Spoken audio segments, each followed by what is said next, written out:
Assalamualaikum warahmatullahi wabarakatuh. Perkenalkan, nama saya Anissa Eka Kusuma Dewi, mahasiswi Ilmu Komunikasi Universitas Muhammadiyah Yogyakarta, peserta metode penelitian kualitatif tahun 2022. Pada video kali ini, saya akan membahas mengenai analisis framing, naratif, dan semiotika. Yang pertama, saya akan membahas analisis framing, di mana pengertiannya yaitu sebagai proses bagaimana seseorang mengklasifikasikan, mengorganisasikan, dan menafsirkan pengalaman sosialnya untuk mengerti dirinya dan realitas luar dirinya. Di mana fungsi dari analisis framing ini yaitu membuat suatu realitas menjadi teridentifikasi karena sudah ditandai dengan label tertentu. Dalam analisis framing yang ditekankan adalah bagaimana peristiwa itu dibingkai. Analisis framing yang menjadi pusat perhatian adalah pembentukan pesan dari teks. Framing terutama melihat bagaimana pesan atau peristiwa dikonstruksi oleh media, bagaimana wartawan mengkonstruksi peristiwa dan menyajikan kepada masyarakat. Metode analisis framing yang kita lihat adalah bagaimana cara media memaknai, memahami, dan membingkai kasus atau peristiwa yang diberitakan.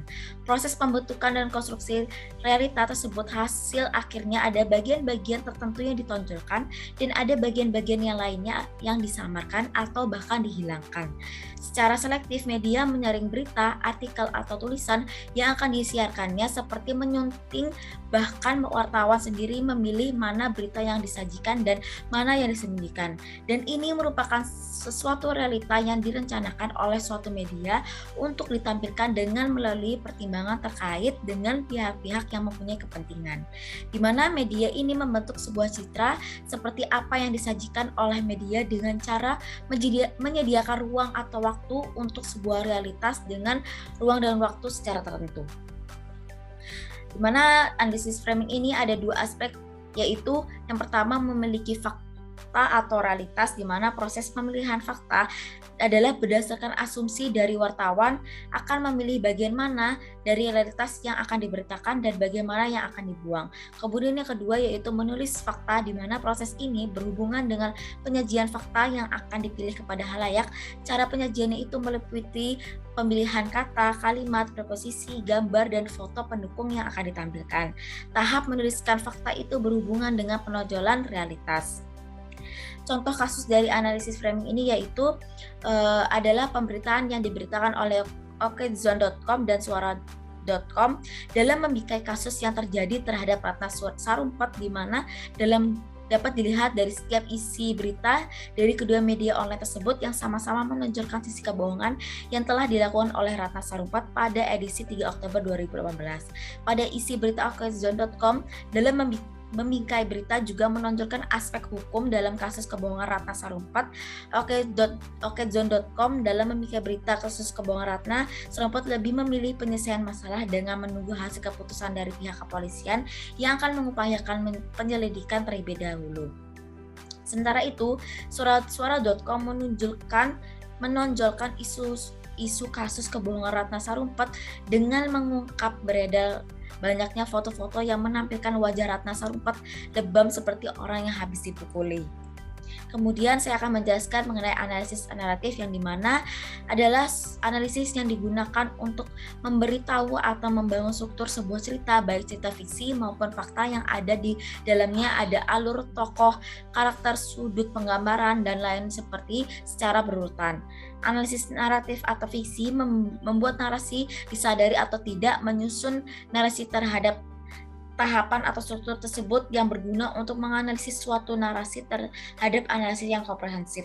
Narasi juga bisa berarti cerita, yang dimana merupakan suatu bentuk wacana yang berusaha menceritakan suatu kejadian atau peristiwa sehingga seolah-olah kita bisa melihat atau mengalami sendiri peristiwa itu. Sebab itu, unsur penting pada sebuah narasi adalah unsur perbuatan atau tindakan. Unsur lain dari narasi adalah plot, karakter, dan latar. Yang pertama, plot adalah dasar dari semua unsur yang terdapat dalam narasi karena menggambarkan dari jalannya sebuah cerita. Yang kedua yaitu karakter, merupakan pemeran atau tokoh yang terdapat dalam sebuah cerita, di mana cerita itu didasarkan pada urutan-urutan sesuatu atau serangkaian kejadian peristiwa, dan demikian narasi adalah cerita berdasarkan alur. Menurut Zetan Todorov, suatu cerita yang memiliki alur awal dan tengah dan akhir, di mana pada bagian awal ada interaksi situasi dasar dan kemudian di tengah menimbulkan konflik dan pada akhirnya biasanya akan berakhir bahagia. Tentu saja itu melalui intervensi dari produk yang akan dijual. Alur ditandai oleh puncak atau klimaks dari kejadian dramatis dalam rentang laju narasi. Secara skematis, alur dapat digambarkan sebagai berikut. Contoh dari analisis naratif ini yaitu biasanya pada film, di mana film berhubungan dengan aspek cerita. Dalam hal ini, unsur-unsur seperti tokoh, masalah, konflik, lokasi, waktu merupakan elemen-elemennya.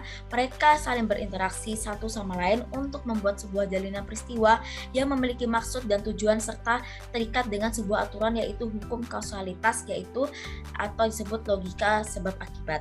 Pada dasarnya, film dikategorikan menjadi dua jenis, yaitu utama, yaitu film cerita atau fiksi, dan film non cerita, yaitu non fiksi.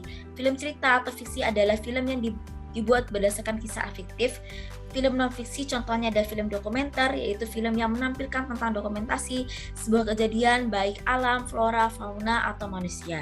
Dimana sedangkan film fiksi atau film cerita terdapat banyak genre, antara lain film drama, laga atau action, komedi, horor, animasi, science fiction, musikal, dan kartun. Yang ketiga yaitu saya akan menjelaskan mengenai analisis semiotika, di mana pengertiannya semiotika ialah suatu metode analisis yang digunakan untuk menggali makna yang terdapat dalam sebuah tanda. Semiotika merupakan ilmu yang mempelajari cara untuk memberikan makna pada suatu tanda. Semiotika dapat diartikan juga sebagai konsep pengajaran pada manusia untuk memaknai tanda yang ada pada suatu objek tertentu. Tanda juga menunjukkan pada suatu hal lainnya sesuatu yang tersembunyi di balik dari tanda itu sendiri. Semiotika sendiri berasal dari Yunani yaitu semeion, yang berarti tanda. Tanda dapat mewakili suatu hal yang masih berkaitan dengan objek tertentu. Objek-objek yang inilah yang membawa informasi dan mengkomunikasikannya dalam bentuk tanda. Tokoh-tokoh semiotika memiliki persamaan dalam pengertiannya terhadap sebuah tanda. Yang membedakannya adalah hanyalah dari konsep yang mereka gunakan dalam pendekatan untuk memaknai sebuah tanda. Di mana menurut Ferdinand de Saussure lebih mendengarkan pada bahasa untuk memaknai sebuah tanda dan membaginya dalam konsep yang panjang. Di mana dalam teori ini semiotik dibagi menjadi dua, yaitu penanda atau signifier, yaitu adalah hal-hal yang dapat diterima oleh pikiran kita seperti gambaran visual asli dari objek. Yang kedua yaitu petanda atau signified, yaitu makna yang kita pikirkan setelah kita menerima sebuah tanda. Contoh dari semiotika menurut Ferdinand de Saussure adalah signifier dari pintu adalah komponen dari kata pintu, yaitu PINTU, sedangkan signified dari pintu adalah apa yang ditangkap pikiran kita ketika melihat pintu itu, yaitu alat yang digunakan untuk menghubungkan ruang satu ke ruang lainnya. Kemudian, menurut semiotika Charles Sanders Peirce, tanda berkaitan erat dengan logika, yang dimana menggunakan tiga konsep untuk menganalisis sebuah makna yang terdiri dari icon, indeks, dan simbol. Yang dimana contoh simbol sebagai tanda yaitu gambar sebuah masjid.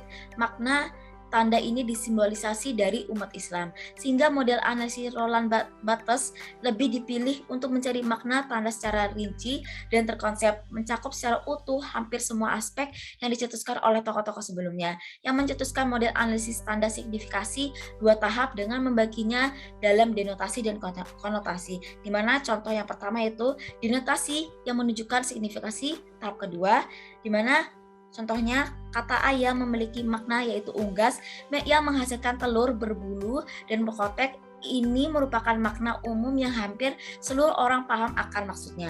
Kemudian yang kedua yaitu konotasi yang menunjukkan signifikasi, tahap kedua, yang dimana contohnya yaitu kata teratai dalam bahasa Indonesia berarti bunga, yang konotasinya memiliki makna keindahan, tapi di India bunga teratai memiliki makna yang berbeda. Dalam agama Buddha dan Hindu, bunga teratai memiliki arti perlambang yang sangat dalam pada kedua agama tersebut. Sekian dari presentasi saya. Terima kasih. Wassalamualaikum warahmatullahi wabarakatuh.